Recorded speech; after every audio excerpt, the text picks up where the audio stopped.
नमस्कार दर्शक बंधु आज रेमुणा बालेश्वर वास्तु विजिट अच्छी आई वास्तु विजिट समय आपण वास्तु टिप्स दर्शक बंधु बहुत मोर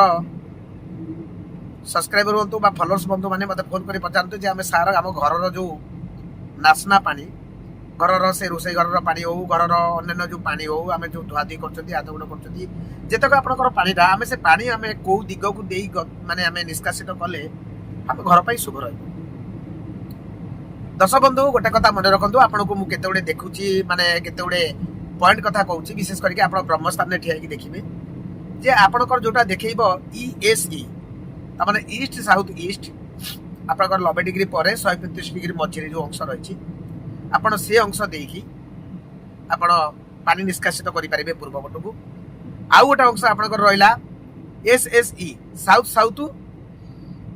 SSW साउथ साउथ वेस्ट जोटा कहते आपंकर कौटा ना साउथ मध्य भाग आउ नैऋत्य कूलर मध्य भाग अंश जोटा आपंकर पाखापाखि पड़ो के ना 180 डिग्री प्लस एटा हूँ आपंकर 22 डिग्री 5 तामाने 202 डिग्री जोटा पड़ो SSW से अंश जल निष्कासित करें। आउ गोटे अंश आपंकर रहा पश्चिम हूँ आपंकर 270 डिग्री 270 डिग्री रू आप 315 डिग्री तामाने अर्थात आपंकर पश्चिम मध्य भाग रू वायुकोण पर्यंत जोटा हूँ आपंकर नॉर्थ वेस्ट बा उत्तर पश्चिम कोण आपण से अंश देकी आपण घर नासना पानी हो घर जेकोसी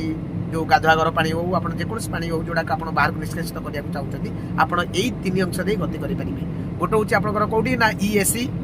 पूर्व दक्षिण पूर्व गोटे हूँ SSE दक्षिण दक्षिण SSW दक्षिण दक्षिण पश्चिम आउ गोटे हूँ आपंकर S जोटा हूँ आपंकर सॉरी आपंकर W जोटा हूँ आपंकर पश्चिम आ गोटे हूँ आपंकर माने